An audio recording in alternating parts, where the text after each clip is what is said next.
నోటిఫికేషన్లు కూడా గతంలో కేసీఆర్ గారు ముఖ్యమంత్రిగా ఉన్నాడు ఇచ్చిన వాటిని తిరిగి రద్దు చేసి కొత్త వాటిని ఇస్తాం, పోస్టుల సంఖ్య పెంచుతామని చెప్పి కాంగ్రెస్ పార్టీ ఇచ్చిన మాటను గుర్తు చేసినాం. దాంతోపాటు జాబ్ క్యాలెండర్ ఇంతవరకు నిలబెట్టుకోలేదు, ఒక్క నోటిఫికేషన్ కూడా ఇవ్వలేదు అనే మాట కూడా గవర్నర్ గారి దృష్టికి తీసుకొచ్చినాం. దాంతోపాటు మెగా డిఎస్సి అన్నారు, అది కూడా చేయలేదు. నిరుద్యోగులకు నిరుద్యోగ భృతి ఇస్తాం 4000 ఉద్యోగం దొరికే వరకు అన్నారు, అది కూడా చేయలేదనే మాట కూడా గవర్నర్ గారి దృష్టికి తీసుకొచ్చినాం. అన్నిటికీ మించి సిటీ సెంట్రల్ లైబ్రరీలో ఉన్న చదువుకుంటున్న విద్యార్థులను బయటికి ఇడ్చుకొని రావడం, ఉస్మానియా యూనివర్సిటీ హాస్టల్లో ఉన్న విద్యార్థులను ఇవాళ వారి మీద దాడులు చేసి మరి పోలీసులు అప్రజాస్వామికంగా వ్యవహరించడం, ఇవన్నీ కూడా గవర్నర్ గారి దృష్టికి చాలా వివరంగా మేమందరం కూడా వివరించి చెప్పడం జరిగింది. గవర్నర్ గారు చాలా గట్టిగా స్పందించినారు. హోమ్ సెక్రటరీని నేను పిలుచుకుంటాను, తప్పకుండా అన్ని వివరాలు అడుగుతాను, విద్యార్థుల మీద ఈ రకంగా జరగడం మంచిది కాదు అని కూడా వారు అన్నారు. ఇవాళ విద్యార్థులు నిరాహార దీక్షలు చేస్తున్నారు, కొంతమంది ధర్నాలు చేస్తున్నారు, చివరికి కొంతమంది ఢిల్లీ దాకా పోయి అక్కడ కూడా గొడవ చేస్తున్నారు సార్ అని చెప్పి వారికి అన్ని కూడా వివరంగా చెప్పడం జరిగింది. తప్పకుండా నేను స్పందిస్తాను, గవర్నమెంట్కు ఈ విషయంలో తప్పకుండా అడుగుతాను అని చెప్పి కూడా గవర్నర్ గారు చెప్పడం జరిగింది. రెండవది, ఈ రాష్ట్రంలో జరుగుతున్న రాజ్యాంగ హననం ఏదైతే ఉన్నదో, పార్టీ ఫిరాయింపుల నిరోధక చట్టాన్ని తుంగలో దొక్కుతూ మరి కాంగ్రెస్ పార్టీ ఏ రకంగానైతే ఈ రాష్ట్రంలో ఇప్పటికే 10 మంది బీఆర్ఎస్ ఎమ్మెల్యేలని 8 మంది బీఆర్ఎస్ ఎమ్మెల్సీలని తన పార్టీలో చేర్చుకున్నదో కూడా గవర్నర్ గారికి సోదాహరణంగా వివరించినాం.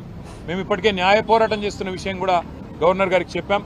స్పీకర్ గారిని కలిసి అభ్యర్థించింది కూడా చెప్పినాం, తేదీలతో సహా.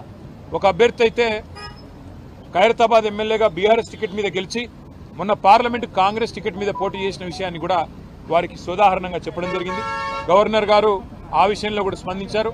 తప్పకుండా నేను గవర్నమెంట్కు, ముఖ్యంగా ఇక్కడ ప్రస్తుతం ఉన్న అధికారులకి, స్పీకర్ గారికి కూడా నేను విషయం తెలుసుకొని నా పరిధిలో ఉన్నంత వరకు న్యాయం చేసే ప్రయత్నం చేస్తానని చెప్పి వారు చెప్పడం జరిగింది. తప్పకుండా గవర్నర్ గారు మరి ఈ 2 విషయాల్లో, ముఖ్యంగా నిరుద్యోగ యువత విషయంలో తను స్పందించిన తీరును మేము అభినందిస్తూ ఉన్నాం, స్వాగతిస్తూ ఉన్నాం. తప్పకుండా వెంటనే హోమ్ సెక్రటరీని కూడా పిలుస్తానని కూడా చెప్పారు. చివరిగా ప్రోటోకాల్ విషయంలో కూడా జరుగుతున్న ఉల్లంఘనలు, మా ఎమ్మెల్యేలకు ఎమ్మెల్సీలకు జరుగుతున్న అగౌరవం, అధికారులు వ్యవహరిస్తున్న తీరు, ప్రభుత్వ నిర్వాహకాన్ని కూడా చాలా వివరంగా గవర్నర్ గారికి చెప్పినాము. గవర్నర్ గారు ఈ విషయంలో నేను ఒక లేఖ రాస్తాను ప్రభుత్వానికి, తప్పకుండా ఎవరి మర్యాద అయినా కాపాడవలసిన బాధ్యత డెమోక్రాటిక్గా, ఎవరు గెలిచినా ప్రజాప్రతినిధి, వారి గౌరవానికి భంగం వాటిల్లితే మంచిది కాదు, నేను ఒక ఉత్తరం కూడా రాస్తాను రాష్ట్ర ప్రభుత్వానికి అని చెప్పారు. దానికి కూడా వారికి అభినందనలు తెలియజేస్తూ, భవిష్యత్తులో ఇలాంటి ఏ సమస్య వచ్చినా తప్పకుండా మీరు నా దగ్గరికి రండి, నాకు అన్ని విషయాలు కూడా మీరు చెప్పండి అని చెప్పి కూడా గవర్నర్ గారు చెప్పారు. కేవలం గవర్నర్ గారితోనే ఆగకుండా భారతదేశంలో ఉండే రాజ్యాంగబద్ధమైన పదవుల్లో ఉండే పెద్దలందరూ ఎవరెవరైతే ఉన్నారో వారిని అందరినీ కూడా కలుస్తాం. కాంగ్రెస్ పార్టీ చేస్తున్న నిర్వాకం, ఒకవైపు రాజ్యాంగం పట్టుకొని రాజ్యాంగాన్ని రక్షిస్తున్నట్టు పోజులు కొడుతూ, మరొక వైపు రాజ్యాంగాన్ని తుంగలో దొక్కుతున్న వైనం ఏదైతుందో, ఇవన్నీ కూడా అటు అవసరమైతే రాష్ట్రపతి దాకా కూడా పోతాము, వారికి కూడా వివరించి చెప్తాం. ముఖ్యంగా తెలంగాణ యువతకి మీ అందరికీ ఇచ్చే మాట, కాంగ్రెస్ ఇచ్చిన ప్రతి హామీ నిలబెట్టుకునేదాకా, పోస్టులు పెంచేదాకా, మీకు న్యాయం జరిగేదాకా మీ తరపున ప్రధాన ప్రతిపక్షంగా భారత రాష్ట్రంకి ఉంటుంది, కేసీఆర్ గారు ఉంటారు.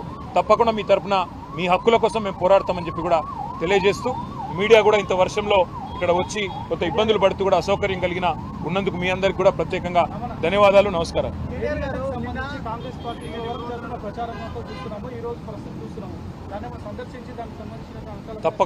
తప్పకుండా ఆలోచన చేస్తూ ఉన్నాము. మేడిగడ్డ కొట్టుకపోయిందని, కాళేశ్వరంలో లక్షల కోట్లు గంగపాలైందని చెప్పి చిల్లర మల్లర మాటలు మాట్లాడిన కాంగ్రెస్ పార్టీ ఏదైతే ఉందో ఇవాళ సిగ్గుతో తలదించుకోక తప్పదు. మేము మొదటి నుంచి చెప్పింది ఒకటే, అక్కడ జరిగింది చిన్న విషయం తప్ప పెద్దదేం కాదని చెప్పినాం. అన్నట్టుగానే కొన్ని రోజుల్లోనే రిపేర్లు పూర్తి చేసినారు. ఈరోజు ఒక వరదలాగా నీళ్ళు వస్తూ ఉంటే కూడా ప్రాణహితలో గోదావరిలో తట్టుకొని ఇవాళ మేడిగడ్డ నిలబడ్డమే కాళేశ్వరం ప్రాజెక్టు యొక్క గొప్పతనానికి సాక్ష్యం అని చెప్పక తప్పదు. తప్పకుండా తొందరలో సందర్శిస్తాం, ప్రజలకు కూడా ఆ విజువల్స్ తీసుకొచ్చి ప్రజలకు కూడా వివరంగా చెప్తాము. తప్పకుండా వాటిని మీ ద్వారా కూడా ప్రజలకు చూపెడతామని చెప్పి కూడా తెలియజేస్తాం.